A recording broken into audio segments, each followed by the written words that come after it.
حضور صلی اللہ علیہ وسلم نے فرمایا ہے کہ جب کوئی قبر میں جاتا ہے تو وہاں بھی ماں باپ کی دعاؤں کا، بہن بھائی کی دعاؤں کا انتظار کرتا ہے، کوئی دعا مانگے سونی کر کے۔ اب آپ یقین کریں کہ وہ ایک خاص رسم ہے، انہوں نے بھی دعائیں رٹ لی ہیں، وہ پکی رٹی رٹائی کیسٹ ہے، اور قبر پر فاتحہ پڑھنے والوں نے بھی، چونکہ ہمیں تو توفیق نہیں نا کہ ہم کوئی دعائیں دو چار معصورہ دعائیں جو قرآن و سنت میں آئے ہیں وہ یاد کر لیں، تو ہم نے تو ڈیوٹی لگائی ہوتی ہے کہ فلاں صاحب آپ نے دعا مانگنی، اور خدا نہ خواستہ اگر امام صاحب چلے جائیں جنازے کی تکمیل کے بعد اور وہ قبرستان نہ ہے تو پھر تو شاید پرچیاں ڈالنی پڑیں کہ دعا کون کرے، ذوق نہیں۔ لیکن حضرت عوف بن مالک رضی اللہ تعالیٰ عنہ فرماتے اس رنگ میں حضور دعا مانگتے قبر پہ کھڑے ہو۔ حضرت طلحہ بن برا کی قبر پر پتہ ہے نبی پاک نے کیا دعا مانگی؟ حضور فرمانے لگے میرا طلحہ اللہ تیری بارگاہ میں آیا ہے، جب میرا یہ غلام تجھ سے ملے نا تو مالک یہ بڑا کمزور ہے، یہ بڑا میٹھا ہے، بڑا پیارا ہے، اے اللہ جب میرا طلحہ تجھ سے ملے تو اس سے ذرا مسکرا کے ملنا۔ سنو نبی پاک صلی اللہ علیہ وسلم نے کیا فرمایا۔ محبوب علیہ الصلوۃ والسلام فرمانے لگے اگر تم نے بندے راضی کرتے کرتے رب کو ناراض کر دیا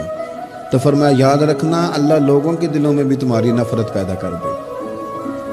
اگر تم نے لوگوں کی پرواہ نہ کی،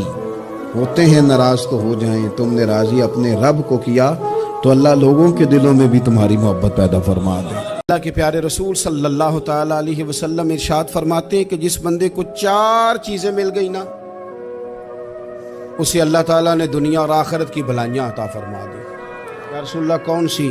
حضور فرماتے ہیں جس کو شکر کرنے والا دل مل گیا، اور کریم محبوب فرماتے ہیں جسے اللہ تعالیٰ کا ذکر کرنے والی زبان مل گئی، اور حضور فرماتے ہیں جسے مصیبت پر صبر کرنے والا بدن مل گیا، اور جسے ایسی بیوی مل گئی جو نہ اس کے مال میں خیانت کرے گی نہ اس کی عزت میں خیانت کرے گی۔ جسے یہ 4 چیزیں مل گئیں وہ خوش نصیب ہے، دنیا بھی بن گئی آخرت بھی بن گئی۔ جس بندے کو یقین ہونا میں نے رب سے ملنا ہے، اسی کی طرف جانا ہے،